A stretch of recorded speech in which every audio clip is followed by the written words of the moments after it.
اللہ تمہیں مال و دولت سے نوازے گا، وبنین اللہ تمہیں بیٹے عطا کرے گا، ویمددکم باموال وبنین ویجعل لکم جنات اللہ تمہارے باغات میں برکت دے گا، ویجعل لکم انہارا اللہ تمہارے لیے نہریں نکالے گا۔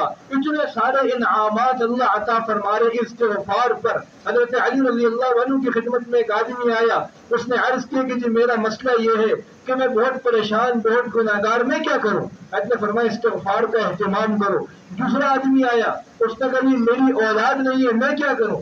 آپ نے فرمایا تم استغفار کا اہتمام کرو۔ تیسرا آدمی آیا، اس نے کہا میرا مسئلہ یہ کہ فقیر ہوں، کچھ میرے پاس مال نہیں ہے، آپ نے فرمایا استغفار کرو۔ چوتھا آدمی آیا، اس نے کہا میرے باغ کے اندر پھل نہیں لگ رہے، بالکل میرا باغ اجڑا ہوا ہے، آپ نے فرمایا استغفار کا اہتمام کرو۔ تو ایک آدمی مجلس میں بیٹھا ہوا تھا، اس نے کہا اتنے سارے لوگ اپنے مسائل لے کر آئے، ہر شخص کے مسائل مختلف تھے، آپ سب کو ایک ہی وظیفہ بتا رہے ہیں استغفار کرو استغفار کرو۔ آپ نے فرمایا تم نے قرآن نہیں پڑھا؟ قرآن میں اللہ فرما رہے ہیں استغفروا ربکم انہ کان غفارا، استغفار پہ مغفرت بھی ہے، یرسل السماء علیکم مدرارا، استغفار پہ اللہ بارش کے ذریعے قحط سالی بھی دور کر رہے، ویمددکم باموال وبنین استغفار سے اللہ مال اور اولاد بھی عطا فرما رہے، اور استغفار سے اللہ نہریں اور باغات میں برکت بھی عطا فرما رہے۔ آپ علیہ السلام نے حضرت حارثہ سے ایک مرتبہ فرمایا حارثہ تم نے کس حال میں صبح کی، آج صبح تمہاری کس حال میں ہوئی؟ انہوں نے کہا اللہ کے رسول اصبحت مؤمنا حقا، میں نے اس حال میں صبح کی میں صحیح معنی میں مسلمان ہوں۔